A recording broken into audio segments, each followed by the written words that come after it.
I didn't exactly have a childhood when I went to movies with my friends every weekend.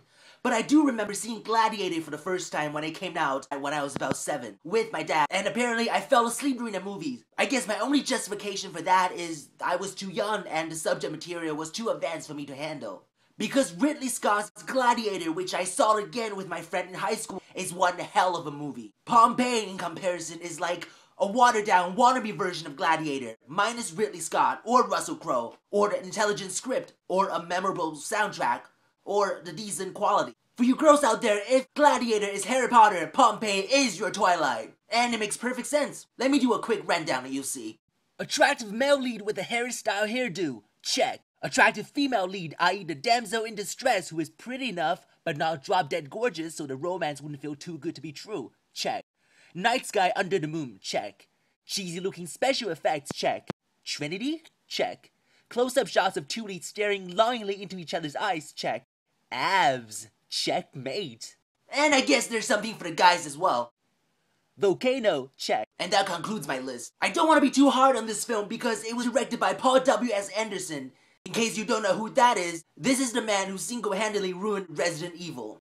Oh, it's that guy. Yes. Yes, walk away. Walk away, I know. I don't blame you. So Paul W.S. Anderson may not have a very good reputation as a director, considering his best-rated film on Rotten Tomatoes is 43% for Death Race.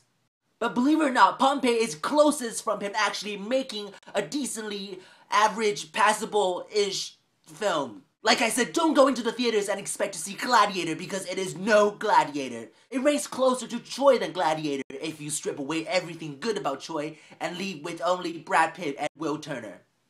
So Pompeii begins in this town where people are poor and happy until an entire village gets slaughtered by Jack Bauer from 24, leaving a little kid the only survivor.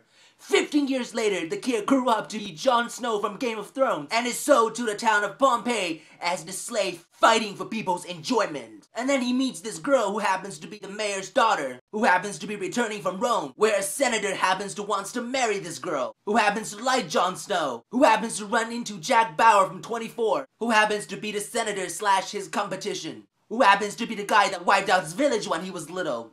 And then there are other things in his movies that simply have to be there to make it feel complete. Like a black guy, some horses, people on horses, establishing shots, and more establishing shots, and still more establishing shots. Seriously, I noticed it when I was watching the movie, just how frequently establishing shots appear. All that, plus wait, there's also a volcano waiting to erupt. Also Trinity. There you have it, the entire movie. I wish there's a better way for me to compare it to, but Pompeii is like a hybrid between Titanic, Gladiator, and Pearl Harbor. Yes, I said it, Pearl Harbor. As stupid as that movie was, it's got some intense battle sequences. The same can also be said for Pompeii, where the last 50 minutes finally picks up the pace with all the explosions and fireballs. But it was too little too late. What's the point of showing us the awesome finale when half the theater has already left the building? Okay, maybe I exaggerated a little bit, but Pompeii is really the type of movie after you see it once you don't go back to for a long time. Until years later when you get shit-faced with your drinking buddies at a college party and decide, oh, why not, and rent it on Netflix.